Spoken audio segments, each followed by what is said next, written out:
I was trying to think the last time I did something like this. Well, I've done, seminars and stuff like that, but a podcast was for the Rod and Reel radio show.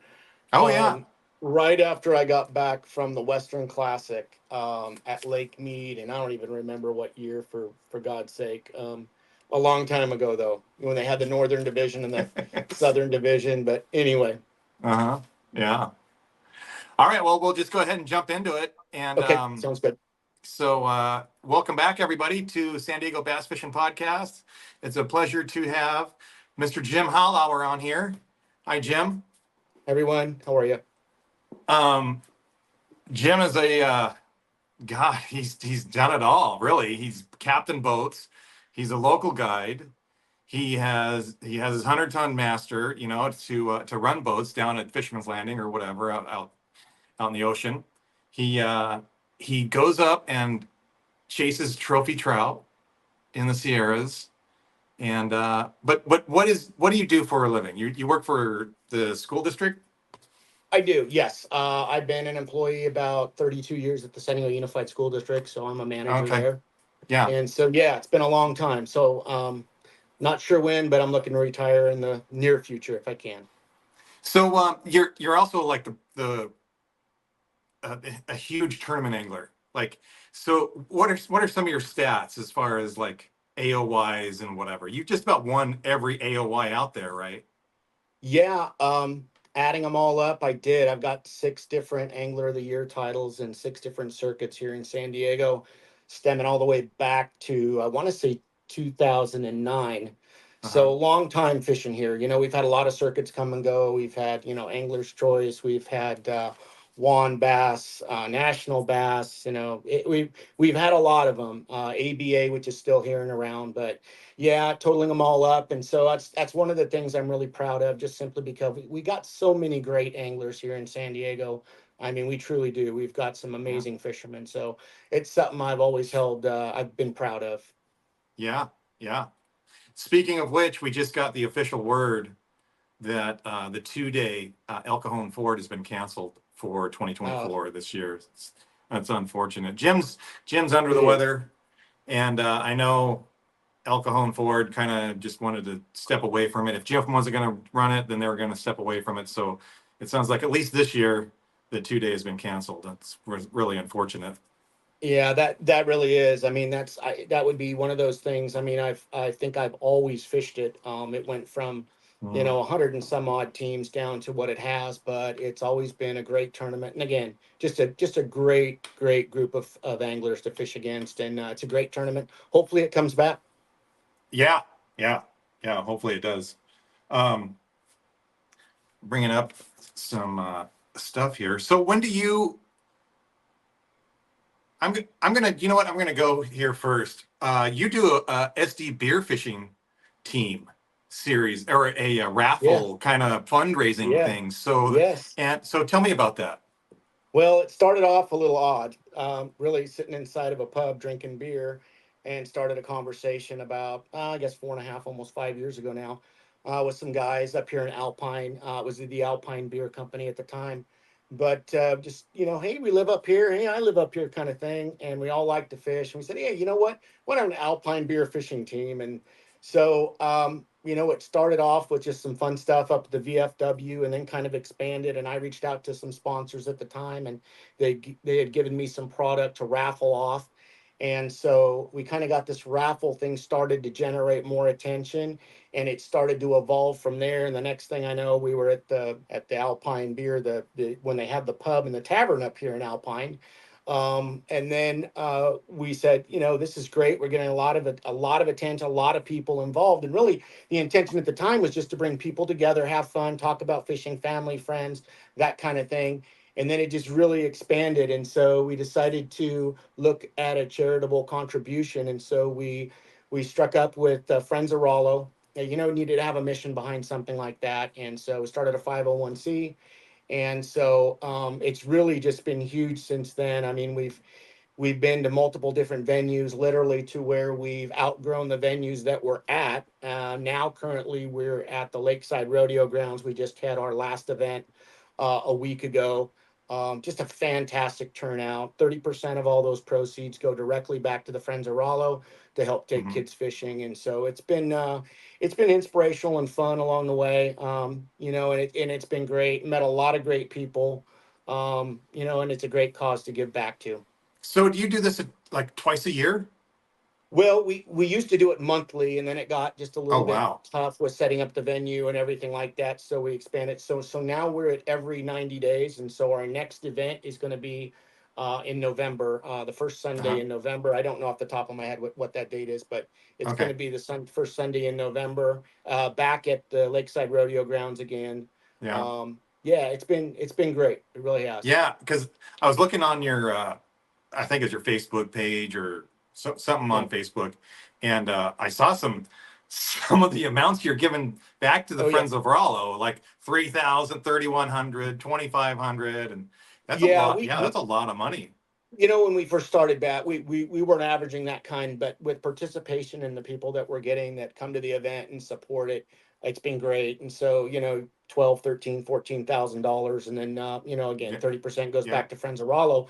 And so yeah, it's just gotten bigger and bigger and bigger. And of course, that money, helps support taking kids fishing. And that's yeah, no easy chore either, taking yeah. them out on a sport boat for the day.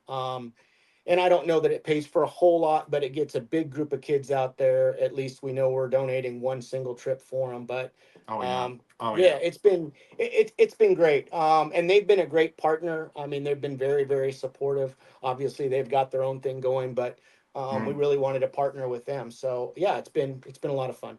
yeah. If anybody doesn't know what Friends of Rollo is, it's a it's an organization that takes kids fishing, and they take kids out on sport boats like half day trips, and they pay for everything. They pay for their fish cleaning, their food, getting them on the boat.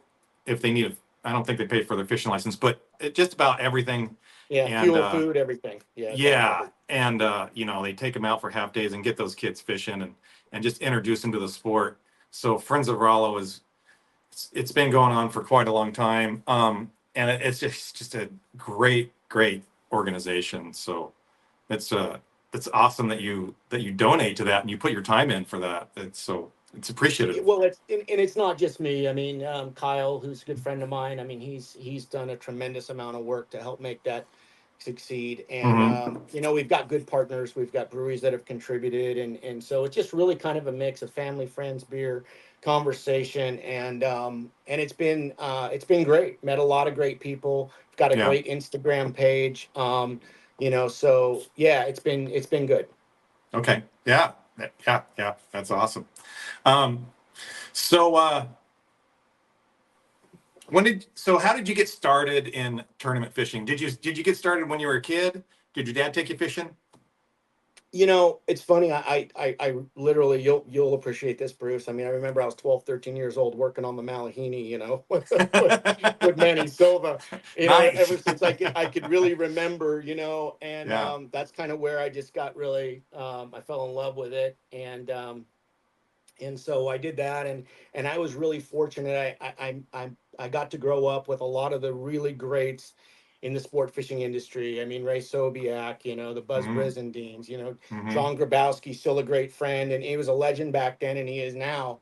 And we're kind of, you and I are kind of in that same age group, so we had the benefit of growing up with a lot of great anglers back then. But I just decided at a young age that's what I was going to do, and so I think I sat for my license before. In fact, I know I sat for my license before my 18th birthday up in Long Beach. And, Yeah.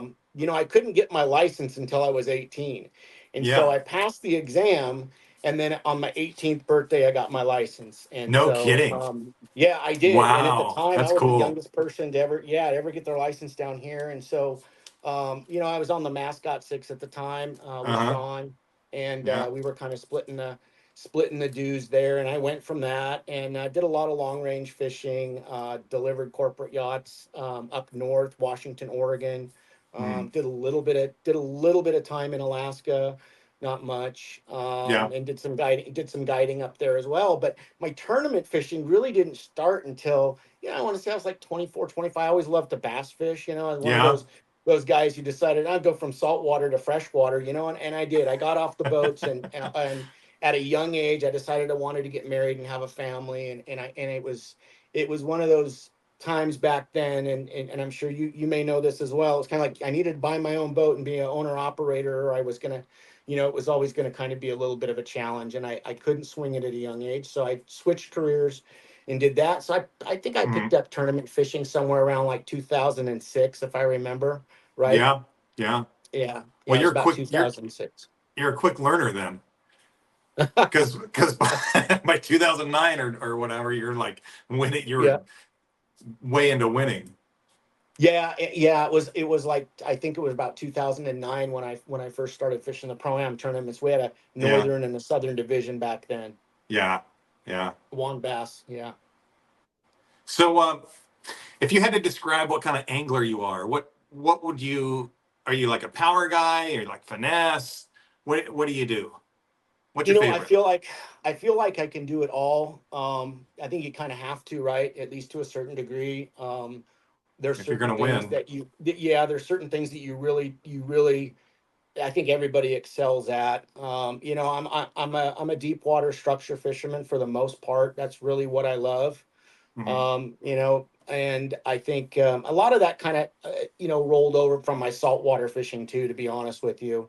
yeah, So it just kind of came natural to me. But I do love finesse fishing. I love pounding the bank, fishing offshore, throwing a jig. I mean, I that's probably, if you ask me, a jig is probably one of the things I love the most. Love swim bait fishing a lot too.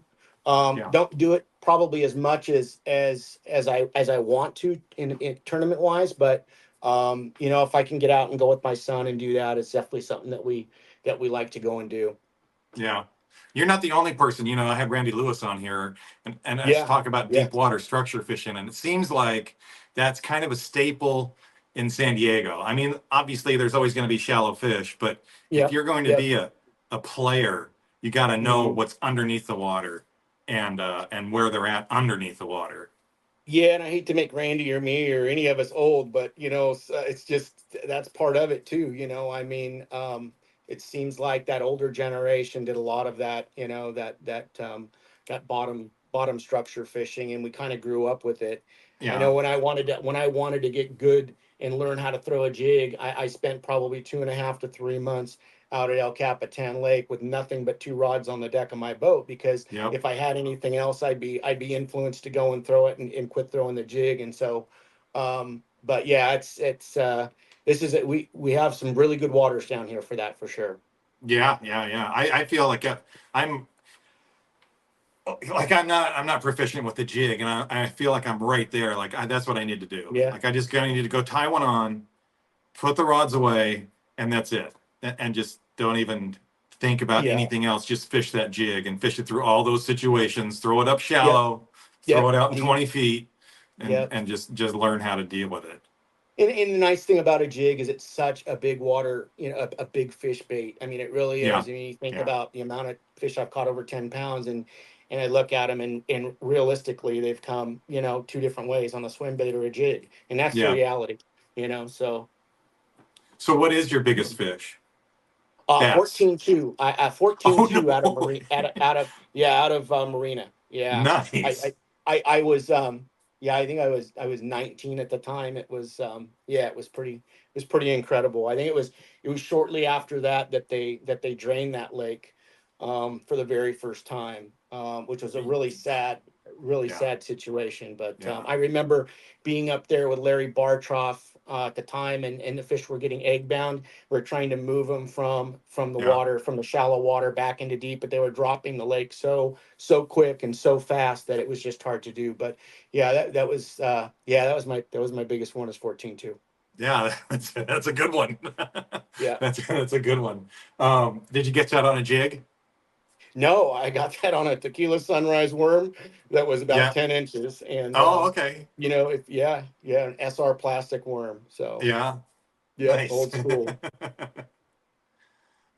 Yeah, I'm trying to get Larry Bottroff on here. He lives right down the street from me, and but that doesn't help. I got to get him on the phone, and all my numbers aren't working. So anyway, Gotcha. eventually I'm going to Gotcha. get a hold of him. I'm going to get him on here. Good. He's a great guy. Yeah. Absolutely, man. He's going to be a good Oh, one. He'll be a good one for sure. Um, so what it so you mentioned swim baits, and do you mind telling us what your favorite swim baits are? What do you have? Absolutely. Yeah, yeah. I love that. I mean, that's part of what I do as a guide, right? Is help people catch fish and Yeah, tell them the things to use. Yeah, I think by far my favorite bait is a Roman made negotiator. yeah, Um, God only knows I have probably way too many of them, but a lot of different colors for a lot of different situations, water clarity, things like that. I've always really liked that bait. One, it's not an oversized bait. Two, it's just very stealth. It glides beautifully in the water. hmm, It's a subtle bait. You can make it do what it wants. Unfortunately, one of the things about it is it doesn't sink. It doesn't get very far in the water column, so the fish positioning kind of has to be right. Otherwise, you've got to weight it. But for right. me, that's really one of my favorite baits, especially around grass, any kind of vegetation. It really shines. And that and then the old school, you know, the 250 slide swimmer. I mean, I'm pretty basic in that regard. You talk to my son and he's gonna throw 50 different baits at you, but for me, you know, those are probably my primary two that I like to throw, and I feel really confident with them. Yeah. Do you throw any big uh, soft baits? You know, we obviously we all went through kind of that Huddleston era here where we were Yeah. getting trout plants and it was pretty crazy. And I probably have I don't know 20 30 of them sitting out there, but I don't find myself using them that much anymore. Uh-huh. I really don't, but I certainly did. Yeah, yeah. I remember a time at Otay when that on the rock pile when they were planting trout. I mean, I had numerous 7 to 10 pound fish in a week's time there on the 16 rate of fall Huddleston. So they definitely have a time and a place for sure. Yeah. Yeah. 16. So what okay, so I'm gonna kind of veer off topic here. And uh let's see here. How is it? What do okay, so this is kind of easy, I guess. What do people not know about you? They probably don't know that you were licensed at 17 for one thing. Yeah, but probably. but as far as guiding goes or bass fishing, You know, I don't really know what they don't know about me. I try to put everything out there. You know, maybe one thing they don't know about me is my family, because usually it's about fishing or guiding or, you know, tips and tricks and that kind of stuff. So, but I'm very proud of my family, got a great family. yeah, And I've been taking up a lot of my time the last year and a half. And so, and I'm proud of that because it's been a lot of fun. But outside of that, you know, I a lot of saltwater fishing, guided up in Alaska for a while. You know, trout fishing. I don't know that people, a lot of times they just, you know, they relate my name with bass fishing, but yeah. I truly love trout fishing. I really do. Well, Spent a lot of time when I was young, my whole young life up in the Sierras with my dad and my mom, and then I kind of carried that tradition on with my son, and so it's one of those passions I have for yeah. sure. Yeah. So that's going to segue into our next little deal here is how often you go up to the Sierras? I love the Sierras. So we're going to talk Yeah. about this a little bit. Great, great.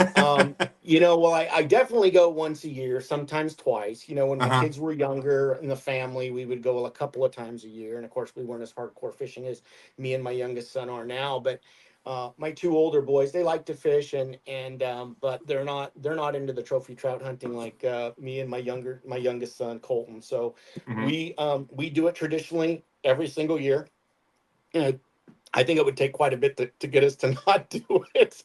Yeah. Just one of those things that we love, and so yeah, we're looking forward to it. We've got actually 2 trips this year. We're going at the end of September, and then we're going right at the close of the season in November Yeah. this year. So going to do some hair jig fishing in the September months, and then we're going to target, you know, brown trout mostly towards the end of the season, the closer.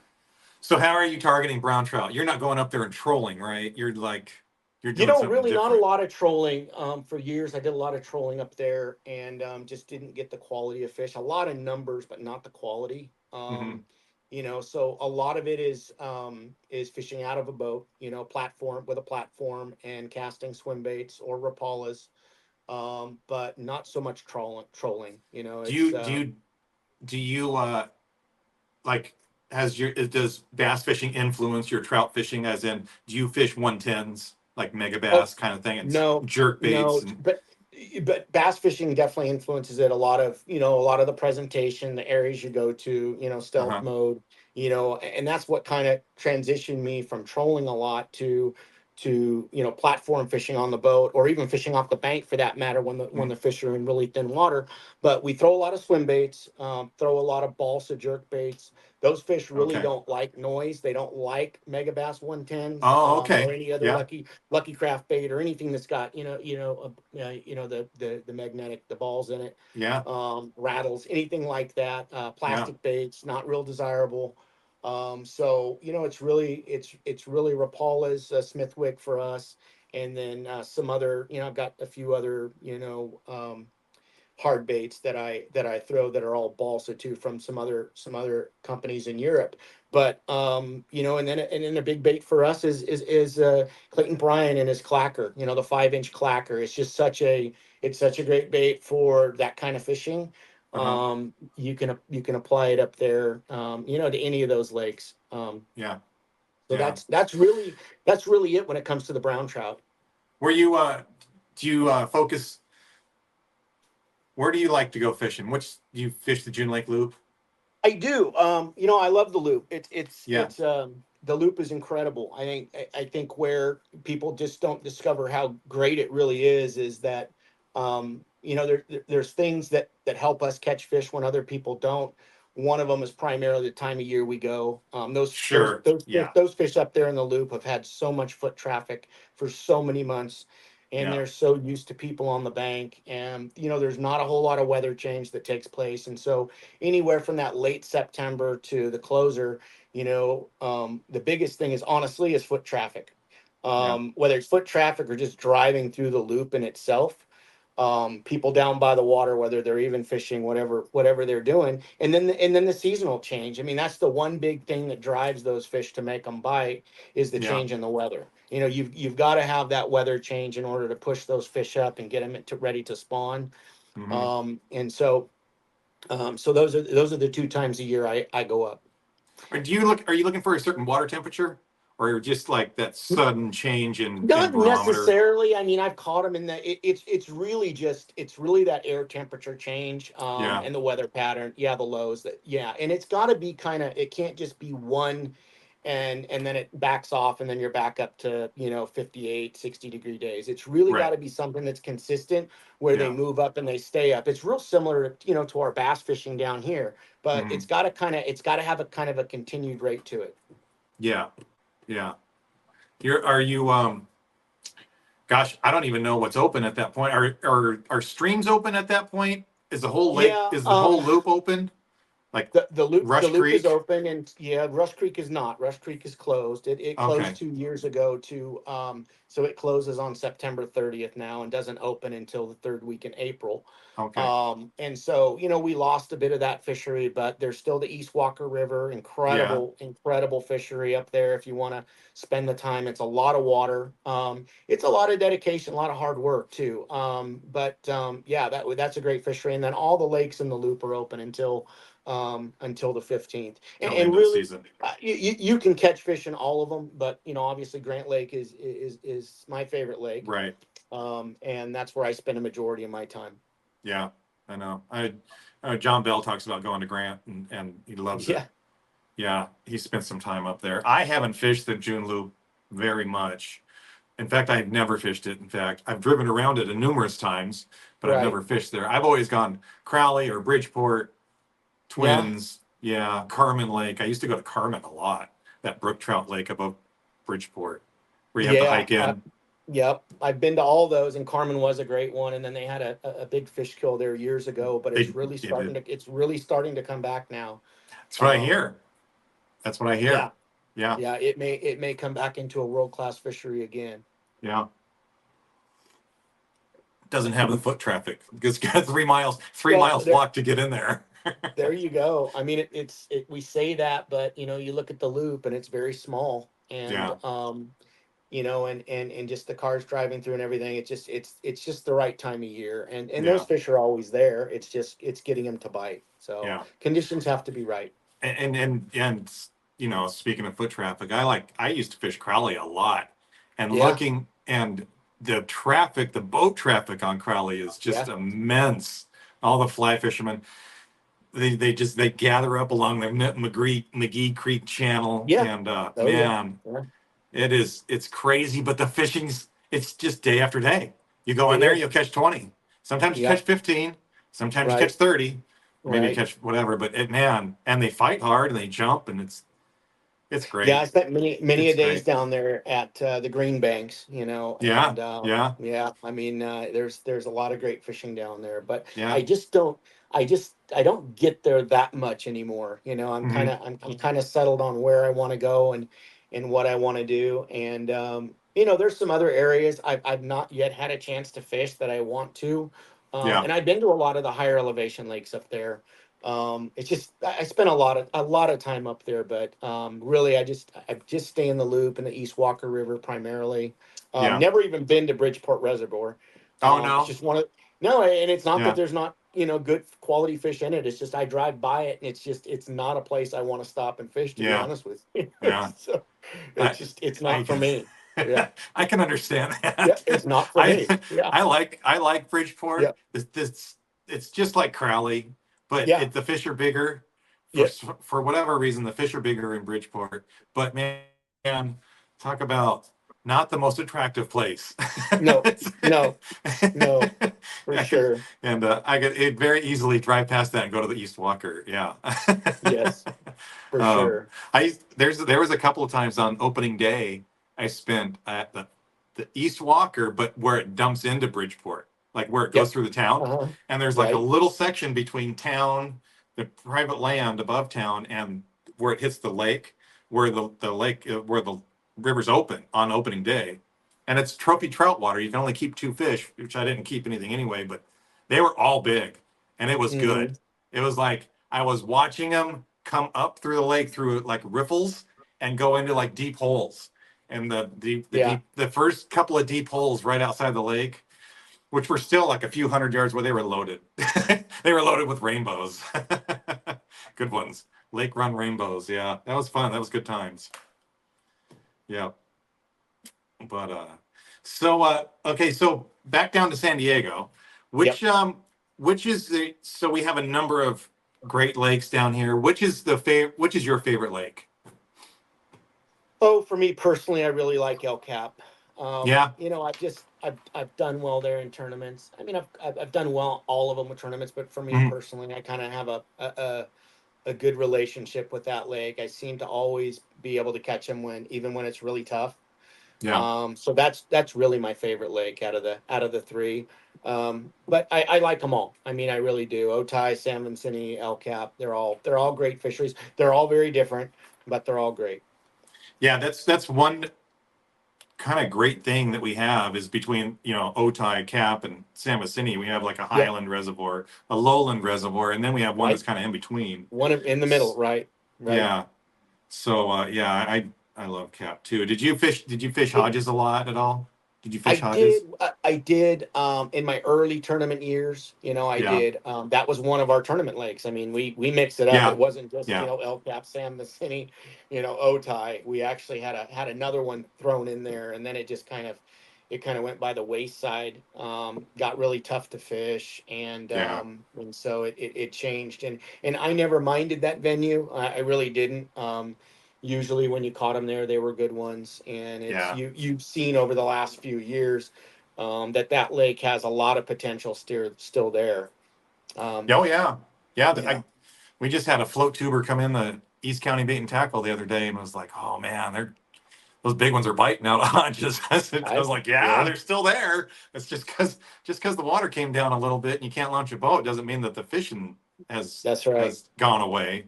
Yeah, it's all, and in fact, it's probably better this year than it probably has in a long time because because of the water going down and the same amount of fish. Yeah. You know how that works Yep. Yep. I think when a I lake think for drops. I think for guiding for me though, I think Otai is probably my favorite. You think it's a Just in little more terms of user friendly? it really is. Yeah, it's a little more user friendly. And so, where I can employ a little bit more finesse fishing than the beginner Mm-hmm. type stuff, where it's a little Mm-hmm. easier to get bites than it is at El Capitan. Yeah. Um, but like I said, I like them all, but El Cap's got to be my favorite. Yeah. It's got a good mix of bites, lots of bites, or it can be lots of bites, but it also has Yep. good big fish. Yeah, exactly. Yeah, and Yeah. that's one of the things that kind of separates it is there's always an opportunity there for some better than average fish. Yeah. So, Yeah. That's how I feel. Every time you go in to set the hook, it could yep. be a good one. Yep. So so you started fishing offshore again. Is that what you were Yeah. saying? I did. Yeah, I did. I don't know what's come over me, Bruce. No, I just, I've been fishing these halibut tournaments the last, I don't know, 3 or 4 years. I love halibut fishing. I kind of picked it Yeah. up when I was up in Yeah. Alaska for a while. And so I've been fishing here with one of my good friends, Andre. And so we've won the annual tournament there out of Dana a couple of different times. Um, and so, yeah, it's been a lot of fun. And I've got another friend who's down here now, and he's got a 22-foot Triumph. And so I've got access to that and gone fishing with Yeah. him. And so, we were out at the islands for that great bite we had out there a couple Oh, of did you weeks go yellowtail ago. fishing? Yeah, yeah, it was a Yeah. lot of fun. It was so good. It brought back a lot of memories. Yeah. It really did because I don't get a chance to do that a lot anymore. And so yeah, it just kind of lit a fire under me that I need to get out there and do some more of that. Nice. Um, Yeah. so and I don't have a lot of my saltwater gear anymore. I have my son's stuff, I guess, is what I've been using. Hmm. And he loves to saltwater fish, so and freshwater fish. So yeah, but it's been great. I've really, really enjoyed it. Yeah. So how do you what's your favorite technique as far as fishing for halibut? And yeah, I guess you Um, don't have to give me any real specifics, but you know, you're I not like bounce balling or anything, no, are you? no, Yeah. no, I'm a bass fisherman. So I mean, I will be honest with you, exclusively. I just throw a Carolina rig. That's it. Oh no. Yeah. That's it. That's it. Yeah. Yeah, that's it. No Spectra, nothing like that. I use straight fluorocarbon. Uh-huh. 25 to a 20 pound or a 15 pound leader. 2, 3, or 4 ounce egg sinker, whatever the current requires. Yeah. Minimal beads, and that's it, and a circle hook. And so that's So it. do That's you use it. a trap hook? I do not. No trap No. hooks. No. We can Just fish with just them in the just let tournaments, them but eat I've it. never, I've never even used one, to be honest with you. So I've never used one, but Yeah. I know there's some guys out there that use the single hook and then the treble, but Yeah. it's just Exactly. one of those things I've never done. Huh. Yeah. Yeah. It's pretty popular with the trap hook, but It I've never is. gotten into the trap hook. It makes me kind of like I Yeah, don't like you. I don't like putting a lot of stuff down there. I that's try to right. keep it to a Yeah. minimum. Not a Yep. lot of beads. Not a lot of whatever. Yeah, none of Just the three-way, none of the bounce yeah. balling. I mean, and I feel like I get just a lot more bites than the other people that are doing that. Yeah. And so, it works for me. I mean, I really love that kind of fishing. I do. And we've got Mhm. such good halibut fishing here. I mean, Isn't it? I Isn't just, that crazy?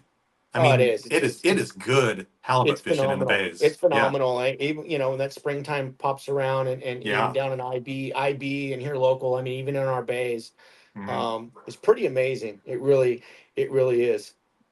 Yeah. Yeah. We would have skiffs available to us, when we were doing boat work and stuff. So we would always go Yeah. out after boat work and go get a little bait or get bait from somebody Yeah. and just go drift around for halibut. And man, April, May, June, holy smokes. Yeah. It was good. Go out there by the ammo dock and float down the Yeah. channel, where the channel meets the flats and this and that and Zuniga jetty.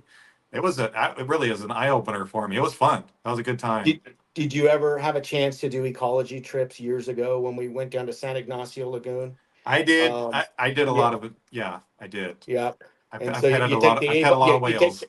the Avon skiff and you run inside in the bays and you troll the Magnum or Paula's in there at night. And Yeah. I think that was the first thing that cursed me. I was like it was just it was incredible, but stuff we can't do anymore. But No, just that's just kind of what what you're drove me catching into that. groupers like in the mangroves and Yeah, whatever. yeah, Yeah. Yeah. those were great Down. trips. Those were really great trips. They really were. Yeah. They were. Yeah, I did it in Mag Bay and San Ignacio and all over the East Cape or up into the East Cape and in those Uh islands huh. up there, Yep. LaGuardia, not LaGuardia, San Jose, Carmen. So there's the Midriff Islands; those are higher up, and then there's the Hmm. lower islands down near La Paz, and that's where we did a lot of that stuff. But we would take the people onto the islands, and then there's Yep. just be the crew on the boat the rest of the Yeah. day, Yeah. and you do your little What are you gonna projects or do? whatever, and then go fishing. That's And it. yeah, that was those are pretty special times. I got a They sailfish out of were. surface iron. Yeah. That was Those kind of were cool.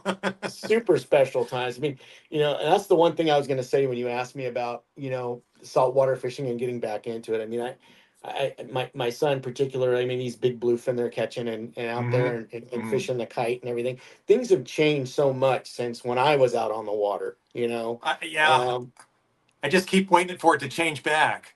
Like, yeah, and to it's change back. not. Yeah, exactly. It just Well, that bluefin just keeps coming and coming and I know. coming. Like, wow, Right. it's like But it here to was nice stay. fishing the islands the other day where I went to a couple spots I had and they were there and I'm putting 30 years ago back out there Yeah. and so that was kind of fun, but it is definitely changed. It has definitely Hmm. changed.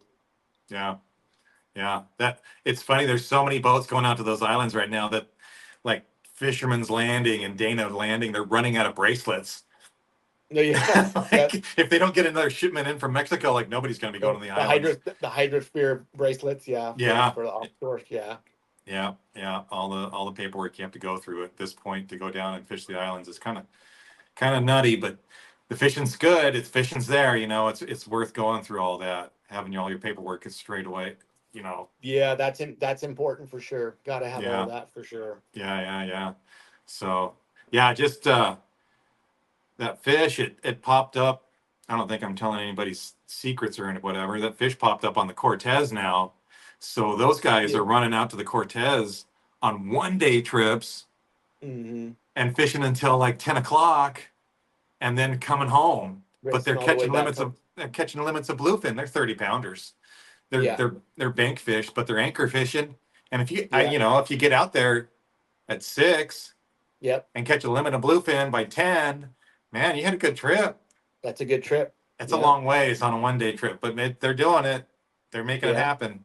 Yeah, yeah, they Yeah. are. The water temp was really nice the other day, and the water's so clear right off the beach. I just, and then there was some squid beds that came up just north up by La Jolla, and they were up, and then Yeah, it's I, got all I the right, it's got I heard all the about right that. ingredients for the Dorado and the yellowfin to start moving in, but Yeah, maybe late yeah, August, early September. But yeah. it's definitely looking really It good. Yeah, it's starting to trickle in. I saw some pictures from the Grande the other day. They had 3 yellowfin on gaffs and whatever, and they're catching a few Dorado, but and they got some kelps out there that they're looking at, but the full force hasn't hit yet. That's for sure. Yeah, everybody's kind No. of waiting for that. Otherwise, they wouldn't be running 106 miles out to the Cortez. Yeah, exactly. Exactly. That is a big fuel bill. Even if you're running full, man, Oh, that is a that big, hurts. that regardless, that's a big fuel bill. Yep. Yeah, that hurts. That hurts for Small boat, sure. big boat, it's a good bill. Yeah, yeah. Much be rather running 2 day trips out there and idling home. There you go. Yeah. So, well, um, God, this is great. We got like 40 minutes in, and do you have anything to add? Do you have hit up any sponsors or anything? Oh, how do I get a hold of you? If I want to book a guide trip with you, how do I get a hold of you? So you can go to my webpage, Jim Hallauer Fishing, Okay. Instagram page, Jim Hallauer Fishing. Everything's Jim Hallauer Fishing. So you can find me there. You can either reach out to me an email, you can send me a message on Instagram. Whatever works, whatever's easiest. That'd be Hmm. great. Love to get people out on the water. After 12 years of guiding, I will tell you that I've lost a lot of customers in a great sense that they've spent a lot of time with me and they've gotten new boats and or Mhm. bought boats and started fishing themselves. And so that's a great thing. I have a lot of return clients, which is great. Keep walking them through the processes of spring, fall, the different levels of fishing, and so that's been great. But yeah, you can find me on either of those two venues, Facebook as well, jimhallowerfishing.com. And as far as sponsors are concerned, I've been really blessed and fortunate for a long time. So I've been with Phoenix Rods for, I want to say probably 11 years or so, Mhm. and they've always been great. And it's been an interesting merger with them being purchased by GSM. And I will tell you, the folks at GSM are great. Also happens to be Yamamoto for another sponsor. And so Mhm. I've got that same pro staff agent that I'm working with for both, and so Right. it's been really easy transition. Yeah. Yeah. Dio has been fantastic. Fat Sack Tackle, the company was sold several years ago to a couple of young kids who live out there in Vegas. They're still a big contributor of mine. They've helped out a lot. Yeti's been a great person. And a lot of Nice. these folks have helped provide products too for the charity and for the Right. raffle. Yeah. Pure Fishing. So I can throw a lot of shouts out to a lot of great companies that, and they've been really supportive for a long period of time. Mhm. Yeah. Nice. Yeah, you helped me out with pure fishing. That was awesome. That's a great little deal. I'm telling So, you, that is just great. I mean, it really is, and they keep adding products all the time, similar to GSM, where now they've got 8 or 10 different projects, and they're building, and so it's nice because you have exposure to new products that you might not be familiar with, mhm. and you can kind of leverage where you're currently at to get more sponsorship in the different products, and so it's kind of nice. Yeah. So what just one more thing, I guess. What's your future? Are you gonna fish more bass tournaments? You gonna go to Western Outdoor News, or are you gonna go and do some saltwater Y- fishing? I am dying to God, I'm dying to get back and fish some wand bass or some FLW tournaments, but my realistically last year my shoulder's been giving me a lot of trouble, my Oh, left my back is shoulder, and terrible. so Yeah. that really kept me out of doing anything. At the same Yeah. time, it was kind of a blessing as well because my oldest son got married last October. My middle-aged son just got married last month in July, and so we've had a lot of family things. And so it's been really great spending time with them, seeing them both get newly married and have, daughter-in-laws now in my family that I didn't have before. And so, if I can get my shoulder repaired, and get back out there, I'd really like to. I definitely have, you know, fishing on my mind, once I can retire, Yeah. Yeah. and I'm not too terrible far away from being able to do that. But I mean, that's kind of come full circle. It's kind of cool for me to come back to where I started from if I can, and Hmm. get back out there and just continue with the guiding business. And then I might even start running some day trips and things like that too. So I don't know. I'm just kind of feeling it out right now. But to answer your question, yeah, I would love to get back out there, and Yeah. fish some more tournaments. Yeah, Yeah. for sure. Yeah. And, Cool. and if nothing else, I definitely our local tournaments here. I really missed last year, and more than anything, I really missed my friends. I mean, I have a lot of Yeah. Yeah. guys I've fished with for 20, 18, 20 years down here, Yeah. and I miss seeing them and fishing against them because that all drives you and how well you do. Uh-huh. Oh, absolutely. Yeah, I know exactly what you're saying. Yep. All right, man. Well, thanks a lot. I really appreciate you coming on. It helps tremendously having great speakers, having great guests, and we'll call it a podcast. Well, I really appreciate you inviting me here, Bruce, and you're doing a great job, and keep it up. And thanks again for the invite. I do appreciate it. All right. Well, thank you. Okay. I'll talk to you later. See you, See everyone. you. Have a good one. Okay. Yep. Bye.